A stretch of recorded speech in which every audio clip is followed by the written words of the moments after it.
Attention is who you think you should be. Relaxation is who you are. Chinese proverb: we live in a world where time has become a scarce commodity, and most people are in a permanent hurry, yet we never seem to have enough time. I was raised in Eastern Europe, holding a belief that doing nothing was a sign of weakness, a bad habit to be eradicated.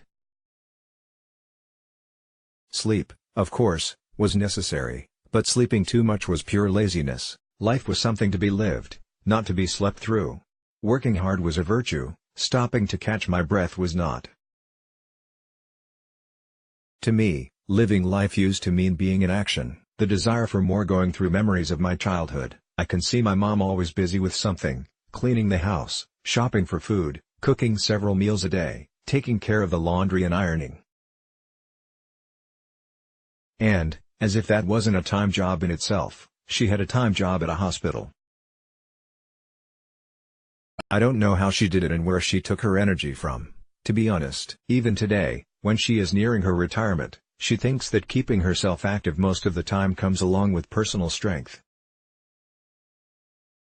Today's modern society has transformed many of us into doers, performers, and overachievers, always running somewhere, always busy to get more, and achieve more. Many of us have been conditioned to evaluate our human worth through how well we do in life, based on personal and professional goals, results and achievements, our possessions or job title on a business card. We often tend to want to do more and to get more, and tend to attach our happiness to a projected future. One day, when I get that job, that house, that car, a spouse or some children, I will be happy. In reality, the more we have, the more we want. We often call it a need for progress and evolution. Modern society has transformed us into doers, performers, and overachievers.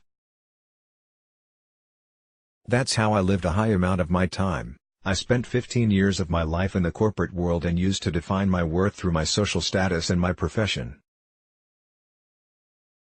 At the time, building a successful career meant the world to me. I can recall how I was keeping myself busy all the time, often stressed and always in a rush. I was working 10 hours a day as a rule, plus weekends. I couldn't sleep well, and I generally spent my weekend time recovering from stress through overeating. That felt exhausting. I was a perfectionist, and that used to give me a sense of pride, as if perfection were a strength or some sign of virtue. How to be okay with good enough. One day, I collapsed. I often saw my colleagues leaving the office after the regular working hours, while I was doing overtime on a regular basis. I blamed myself for being less intelligent than my peers, thinking that my brain couldn't handle my assignments at the same speed. In other words, I thought I was stupid. I had a chat with my manager about my workload, and that was transformational. I told him it felt too hard to handle. I will never forget that manager's words, "Sarah, I do appreciate your hard work, and I'm very pleased to have you on my team. However, I want you to know that I only expect you to run the daily business. I have never asked you for perfection. I've only asked for good enough." That was mind-blowing. For the first time, I came to understand that good enough had never been part of my repertoire. I couldn't define what that was. I wanted to do everything perfectly so no one could hurt me or blame anything on my performance. I was an overachiever, identifying my human worth through my professional accomplishments.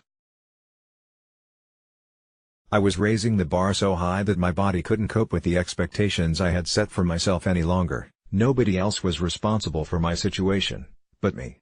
So here's what I learned from that experience. Is busyness disconnecting us from our true nature?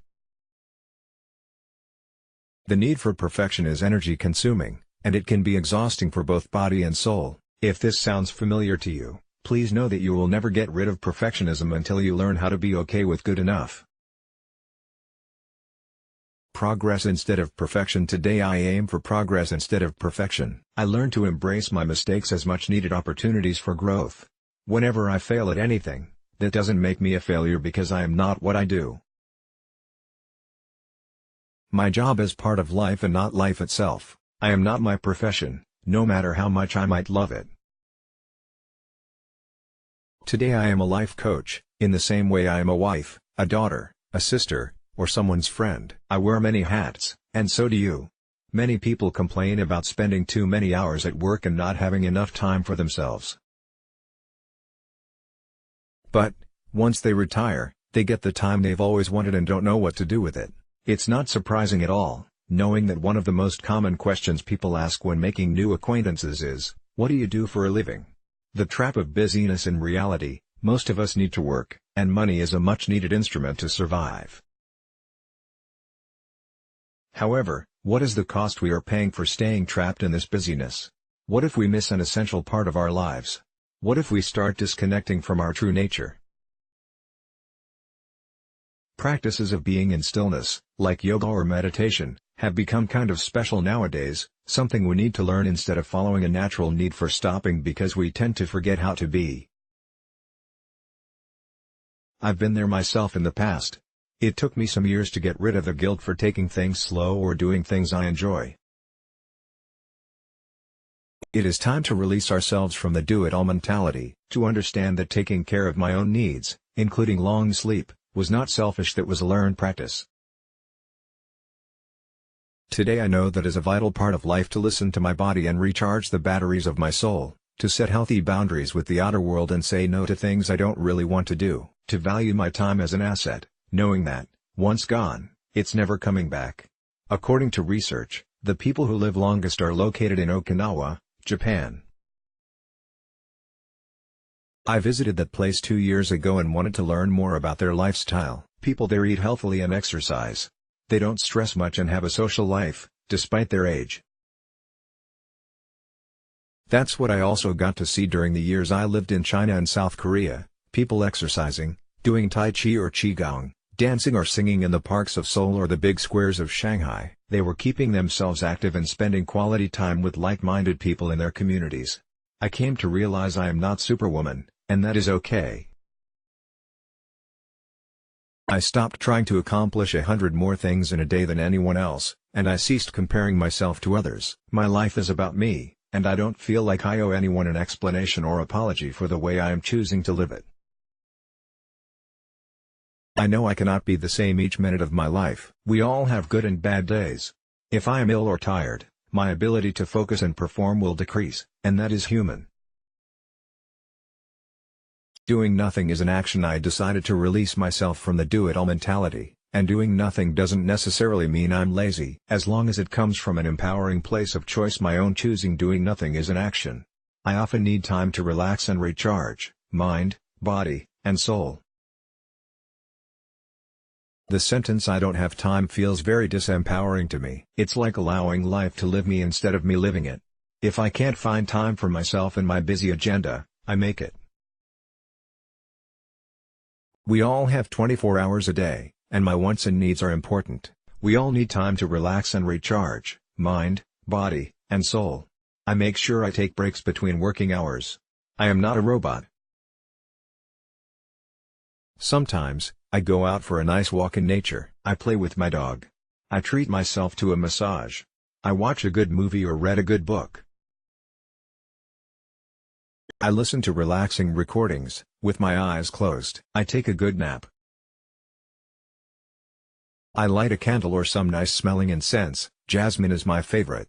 I have started to spend a higher number of hours all by myself. It doesn't mean I'm not a social person or I don't love the people around me. That's how I reconnect with myself and get grounded, reflect, and recharge. I sometimes meet with positive, non-judgmental people who love me as I am. I make sure I smile more, laugh and have fun. I know that stimulates more serotonin, the feel-good hormone, in my body. I learned to treat life as a gift worth enjoying and celebrating. I stopped waiting for the weekends so that I could feel like living.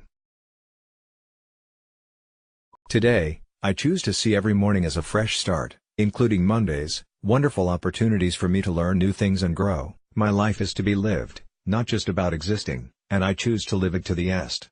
You are a human being, not a human doing. Don't equate your self-worth with how well you do things in life. You aren't what you do. If you are what you do, then when you don't, you aren't. Dr. Wayne Dyer Lutz Blockheads. Why?